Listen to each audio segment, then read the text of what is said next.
Wednesday on Daily Delivery. I am Michael Rand. Happy to be back for another day. Hope you guys are having a tremendous day out there today. A very good show coming up. Marcus Fuller from the Star Tribune will be on in just a few minutes to talk about the Gophers men's basketball team. It has not been a smooth ride so far this season by any stretch of the imagination. Another tough loss the other night to Ohio State. Some fundamental errors, some free throw problems. 0-4 in the Big Ten right now. Marcus and I will talk about what ails this team and if there is any hope for the future, whether that's this season or beyond, when they are expected to have a pretty good recruiting class next season. Brian Flores quote caught my ear. I'll get to that at the end of the show. The Vikings defensive coordinator is getting some interest for other open head coaching vacancies. He's, of course, been a head coach before with Miami, so something to pay attention to there. Gopher women's basketball, 15-1 right now. Set up their game against Rutgers towards the end of the show. Wolves thought in a minute, but first, what I missed. Let's start with the Wild today, because they have kind of picked back up where they were leaving off earlier in the season. And yesterday's game, probably the biggest, one of the biggest examples of what they've been able to do this year in terms of grit, in terms of perseverance, and overcoming adversity has been something they've been very good at this season. So, last night's game, they blitz St. Louis right away with 2 goals very early. But then St. Louis gets the next 4, and somewhere along the way, Brock Faber, their excellent all-everything defenseman, gets injured, misses the rest of the game, upper body injury, don't know any more about that at this point. And then, St. Louis is just peppering him with shots. It's 4-2 St. Louis. They pull Gustafson. They've got nothing going momentum-wise, anything-wise. Fleury comes in net, and you're like, okay, well, can they salvage anything out of this game? Well, yeah, they salvaged it. They won 6-4. A huge comeback, dramatic finish where they had a line that was trapped on the ice. Jonas Brodin, a bunch of his line, a bunch of the other guys for the Wild trapped on the ice for almost 3 minutes at the end of the game before an empty net goal seals that thing. I think there was like 3 icings along the way. Those guys just had to be absolutely gassed. But they got through it. They made it through. They got through it. 4 straight wins, 6 of their last 7 now. Like, if we were concerned a couple weeks ago that this was like the start of a swoon, mostly it was a temporary setback, right? They're doing a lot of this without Kirill Kaprizov, who hasn't played for a few games. Largely, they'd been doing this with Gustafson being excellent in net after his return from a brief injury, but he was pulled yesterday. Fleury comes in and gets it done. Really, I think what we can tell at this point is their lull a few weeks ago was largely predicated on one too many injuries, especially to Gustafson. They could not overcome that injury to Gustafson. They could not overcome one more there. They had a bunch of guys out at that point, and he was the big one. Once he came back, things started to stabilize. So now they're up to, 56 points. Again, one of the best teams in the West, one of the best teams in the league. Certainly one of the 10 best in the league. Certainly probably one of the 5 best in the West. The West is good. And if you look at things like points and goal differential, stuff like that, they should be into a good playoff position, but they will also this will also be a test once they get to the finish line. I think we've seen enough this year to know that they're going to get to the finish line. They should have the points they need to get in, but it is not going to be easy. But I do think they have a lot of attributes of a team that could make a playoff run, and we saw again a lot of that in Tuesday night's game, where they were able to overcome adversity, come back, win that game, withstand the exhaustion at the end of the game, withstand the injury to Faber, everything that went with it. They were able to withstand that. That is the mark of a very good team. Now, are the Timberwolves turning a corner? A question I've asked probably 25 times in the last 15 or 20 years. Are they starting to figure this out? I probably asked that like 3 times already this season, even, because, as I said on social media the other day, it feels like they're teetering precariously from week to week between an all-out panic and a 3-game winning streak. And right now, they're trending towards the 3-game winning streak, right? They've got 2 in a row now. They won a back-to-back. They had the home win against the Clippers the other night, then they beat. They had to go to New Orleans, beat the Pelicans 104-97. Not a beautiful game to watch, but the Pelicans, despite having a terrible record, I think they're like 7-30 right now, worst team in the West.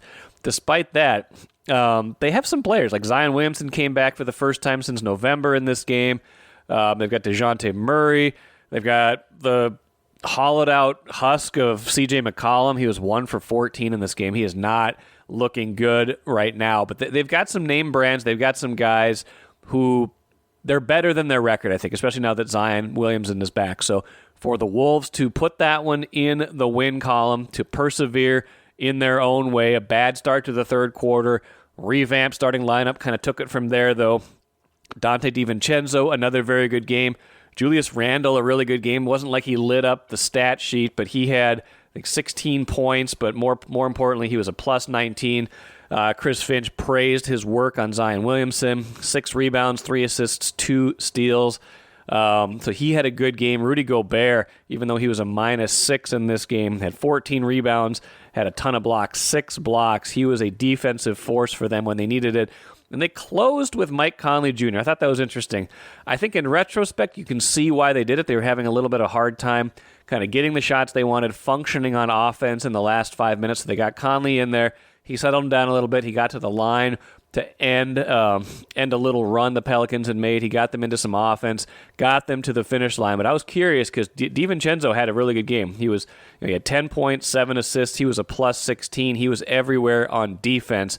I was wondering why he didn't close that game as well. But I think the thing we're seeing with the Wolves now is they've got options, right? Like Anthony Edwards is always going to close. He had another good game, 32 points, 9 rebounds, 3 assists, 2 steals. He had some moments down the stretch where he let the Pelicans back in the game. He missed a dunk. He had a turnover, missed some shots. Like he had some mental lapses at the end, whether it was fatigue or whether it's just still his youth. But he's always going to close games. But what we've seen is that Chris Finch is no longer married to the idea of so-and-so has to be the finisher, so-and-so has to start the game.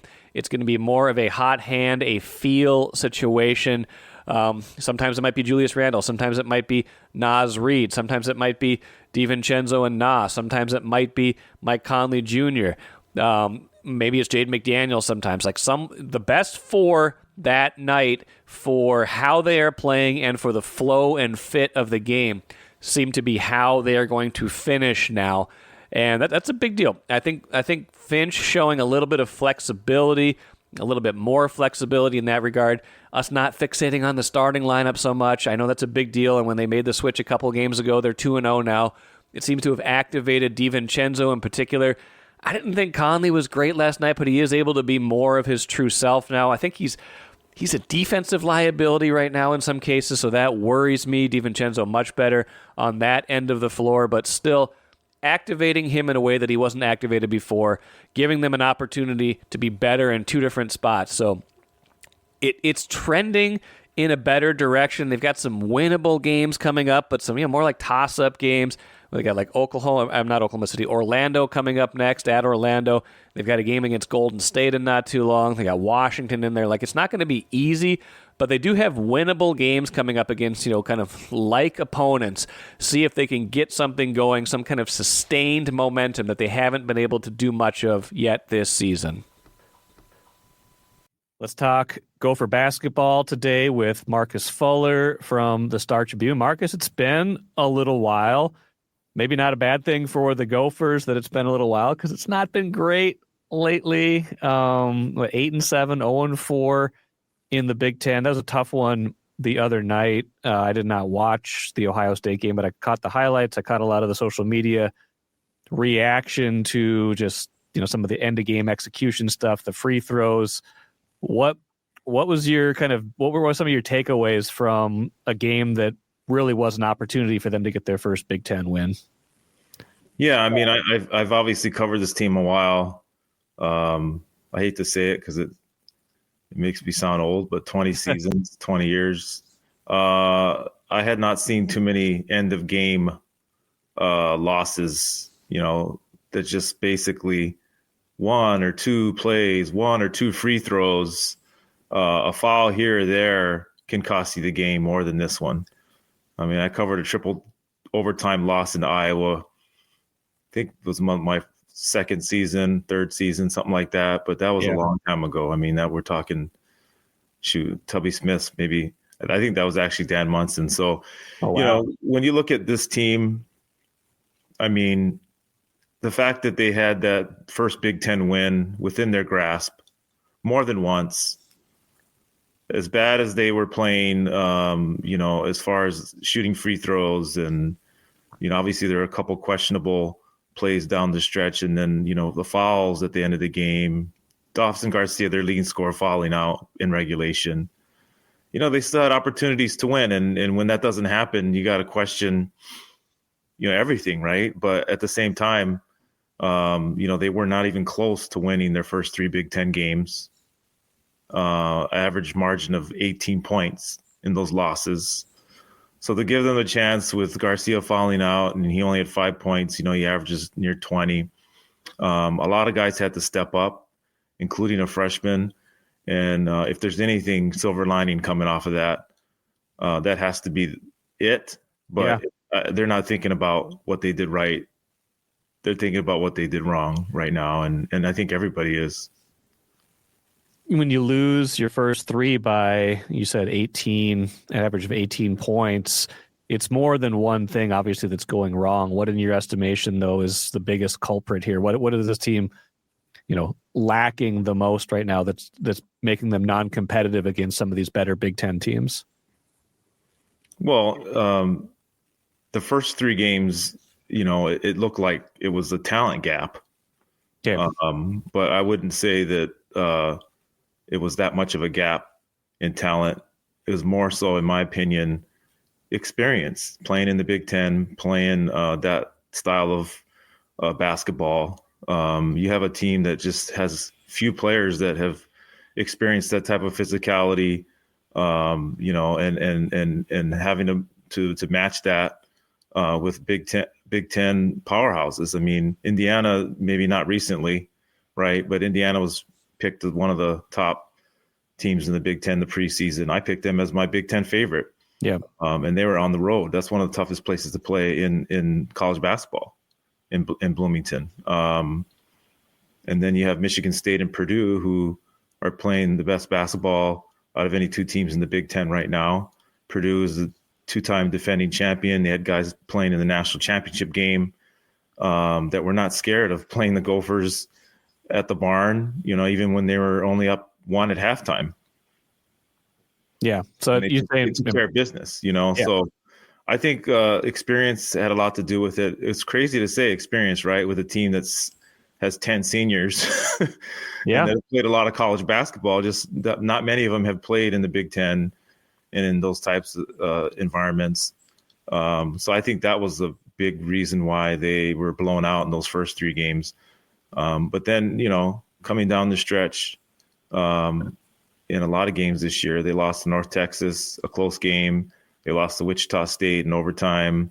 There's other couple games that were closer. Even Wake Forest was closer down the stretch, and they lost that one. So those games, when you have 1 or 2 possessions, it comes down to free throw shooting, which they're the worst free throw shooting team in the Big Ten. Pretty close. And among the worst in the nation. They don't shoot threes very well. They did versus Ohio State. Right. But typically they're not a very good 3-point shooting team other than a couple guys. And then, it's decision making. When you have certain players in the game, it's not one person's fault, but they have to really understand what they're supposed to do as a team, and then one or 2 players do something wrong and it breaks down everything. And mainly that's defensively, and obviously execution sometimes on the offensive end. So this is a team that just doesn't have a lot of experience playing together, playing in the Big Ten. You could say, hey, this is game 15 or 16 or whatever it is. They should have experience playing together, but they don't. I mean, you had one of their best players, Mike Mitchell, a guy who was their only guard returning from last year. He was out for 7 games. And that's including losses to Wichita State and Wake Forest and North Texas. So that's 3 losses right there without your guard playing from last year. Yeah. And then you have, Dawson Garcia and Parker Fox, the other 2 guys that played a lot last year. Dawson has had a great season, but there's been a couple games or a few games where, teams really made it hard for him to have an impact. In 3 of those losses, he scored on the double figures. Ohio State, he was in foul trouble, and it was really hard to get his rhythm going. Parker Fox had the best game he has had as a Gopher. Yeah. 21 points, but, down the stretch, there was a foul there. Or I'm sorry, Garcia fouled out in regulation, but it was actually Parker Fox's man that was wide open for the dunk. And, he obviously had a great game, and they would have never been in position to win without him. But, there's breakdowns even with your key players that cost the victory. Those breakdowns are probably the thing that drive fans, bonkers the most. Just leaving someone open, fouling in a situation where you're up 2 and you got to know that situation. I mean, the missed free throws, we'll get to that in a minute. I mean, that's going to drive anybody crazy. But how is Ben Johnson handling those types of things? Because he obviously knows there's a talent gap to a certain degree. He lost a lot of his best players to the portal last year. It's hard to make up for, Payne, Hawkins, all those guys that left, Cam Christie going to the NBA. Like, it's a lot of really good players from last year's team that aren't here right now. But those mental mistakes or those kind of execution errors in crucial moments, how is he managing that? I mean, when you talk to him after the game, he basically is trying to be as calm and collected as possible. Yeah. Explain it, but there really is no explanation other than they have to play more games like they had the other last night. I mean, there hadn't been a close game in the Big Ten to that point. No. So they didn't know how to handle it, obviously. Sure. And then again, free throws, we're going to talk about that, but that came to bite them. I mean, all the fouling and Garcia having maybe his worst game in the Big Ten as a Gopher, they still could have won if they hit their free throws. Sure. But I really do think that he probably has to figure out the right group of guys, in down the stretch to play together and to execute the best that they can. And they actually have a deeper team this year. But there's a lot of guys that just haven't played much in that critical time. And, if you have a guy foul out, that's your best player. And then you have Femi Odukale, who's a starter. He was banged up, bruised his ribs on a fall off the raised floor, which is very scary. Hopefully he's fine. But that's two of your starters out, in the 2 overtimes. And, that causes some issues sometimes when you have players playing together that not necessarily in there in critical moments. But the free throws are just, I dive more into them today. And what's crazy is they were actually shooting better before the Christmas break. They were shooting about 79% from the line in a 4-game stretch. Okay, which is good. Before Christmas break. Yeah. And then since they've been back from Christmas, which, hey, are you shooting free throws? I didn't shoot free throws during Christmas. Did you? No, I didn't do much of anything over Christmas. I was watching free throws shooting on the, the NBA games while I was eating, but I'm not shooting free throws. But they certainly weren't. And since they've been back from Christmas, in the last 3 games, they're shooting 50% from the line.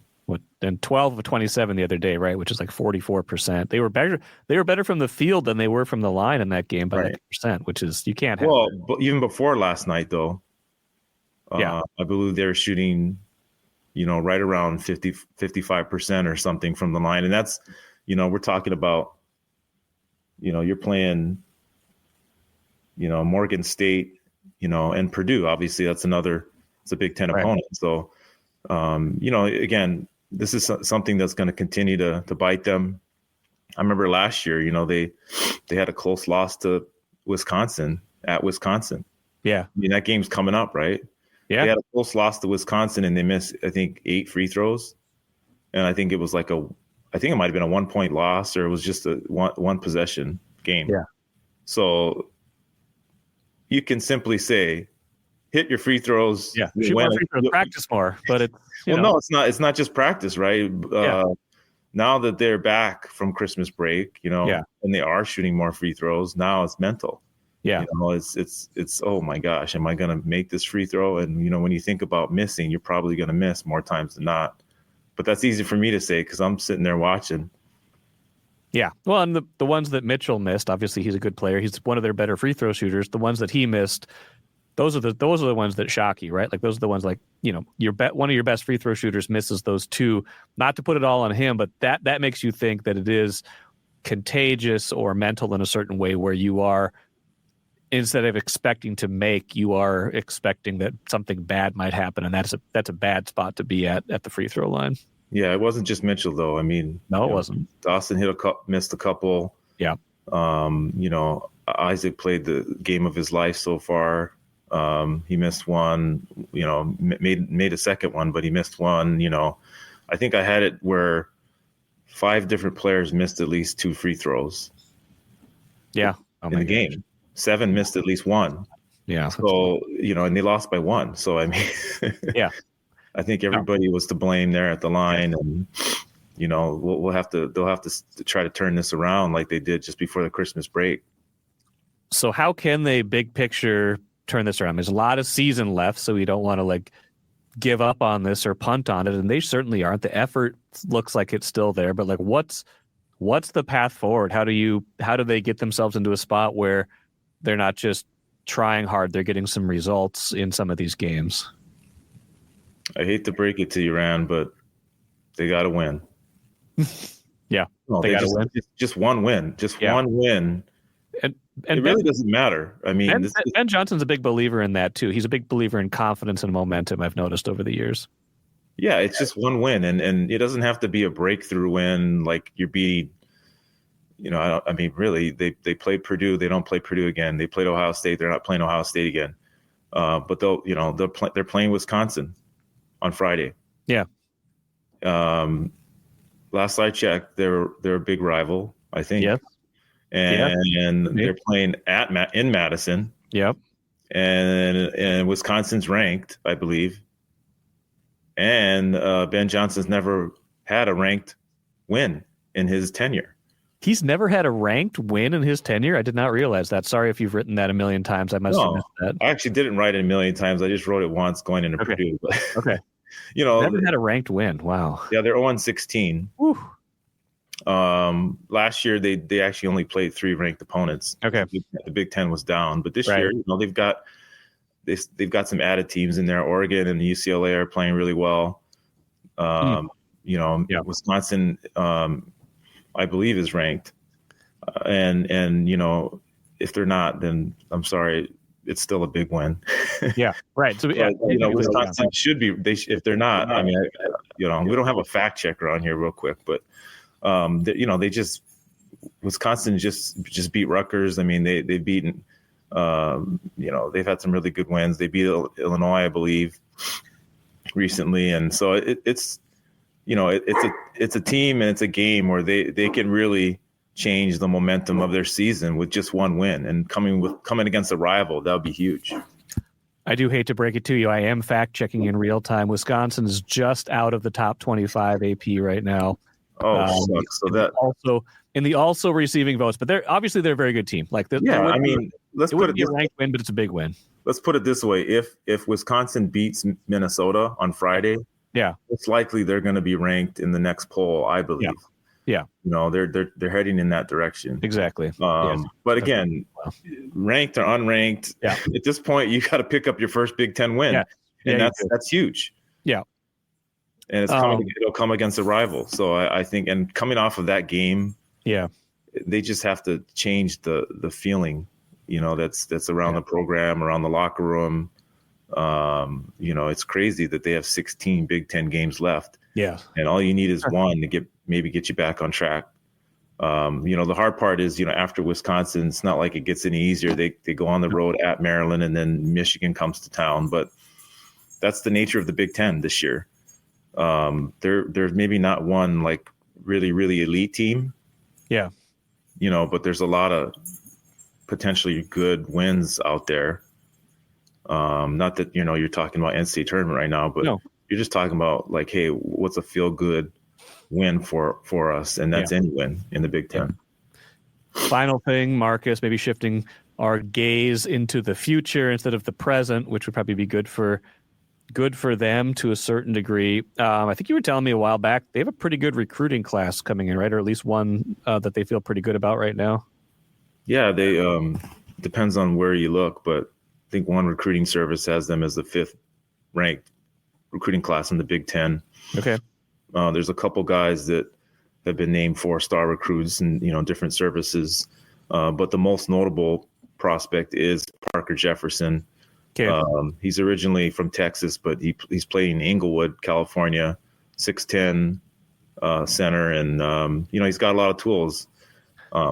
Reminds me a lot of Alfred Singlen, who plays for Houston Rockets. Yeah, he's good. He's just a overall good post player, can pass the ball, shoot the ball, put the ball on the floor. And his size is great for the Big Ten at 245 pounds. Okay. Jacob Ross and Shinholster. Yeah. Both of those players are also in the recruiting class. Shinholster is from Philadelphia. Okay. And then Ross is from he's actually from the East Coast, but he's playing in Southern California as well. Okay.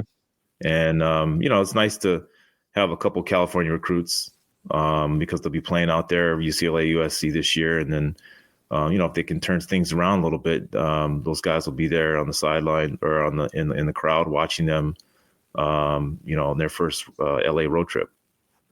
That gets precarious, of course, in an era where players leave all the time, and if there's any kind of other program turnover, we're not brokering a coaching change at this point because there's a lot of season left, but you got to have that into consideration. But to keep those guys here, you got to start winning, and you got to keep that positive thing going, or at least give them something to think about in the future in terms of, hey, this thing's going to turn around. You can be a part of it, because it can, like we've seen plenty of times, like the roster can turn over so quickly, even when you think you have something cooking. Well, this roster's changing next year. I hate to break it to you, but yeah, it's got to. 10 seniors.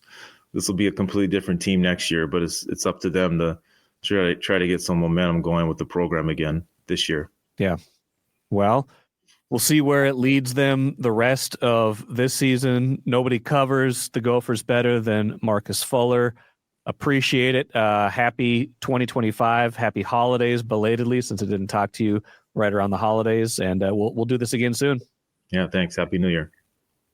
Watch your dreams and savings grow with Royal Credit Union's 4.25% annual percentage yield 12-month certificate. Open now at any Royal office or online at rcu.org/certificate saver. Early withdrawal penalties could reduce earnings and principal. APY accurate as of 2/1/25. Insured by NCUA.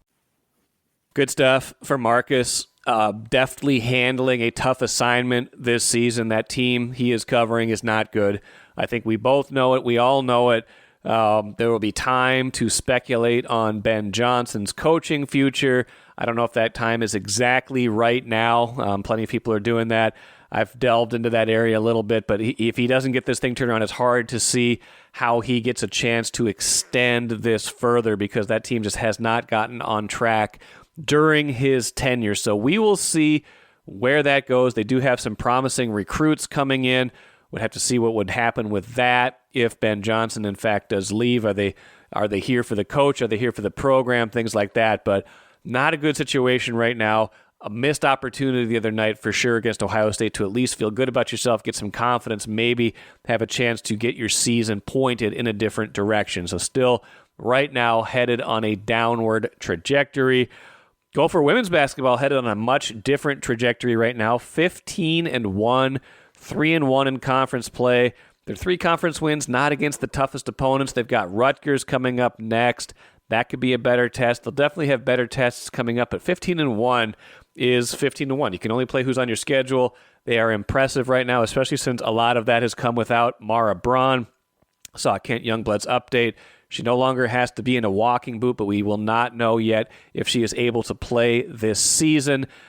Still kind of working back from the foot injury that required surgery a year ago, so that's a big deal for them. They would be a much better team with a healthy Mara Braun, but even without her, 15-1 going into a big game against Rutgers. Finally, let's finish up with the cooler. A quote from Brian Flores caught my attention the other day. He's gotten some attention in the coaching ranks right now. Sounds like the Jets and the Bears want to interview him for their head coaching vacancies. Basically saying it's got to be the right situation, stuff like that. But this Flores quote caught my ear. He said, "I can bounce questions off him," talking about Kevin O'Connell, "and kind of pick his brain from an offensive standpoint, and he does the same thing with me, so it's been a great kind of marriage. I don't want to leave without saying it's been fantastic here in Minnesota. It would have to be the right situation for me to leave."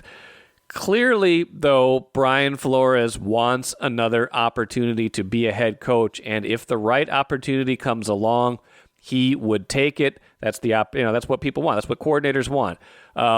We've talked about this, though. That would be a considerable blow for the Vikings. For as much as we talk about Kevin O'Connell, who's done a fantastic job managing this team, being the CEO, developing an offense, especially with Sam Darnold this season, Brian Flores is orchestrating the better side of the ball. There's just no way around it. Vikings, according to ESPN's Football Power Index, their efficiency is 11th on offense, which is good. It's second in the NFL on defense. Like, they have been one of the league's best defenses this season, and I would characterize them as like a top half offense. I think they're a top 5 defense, a top half offense.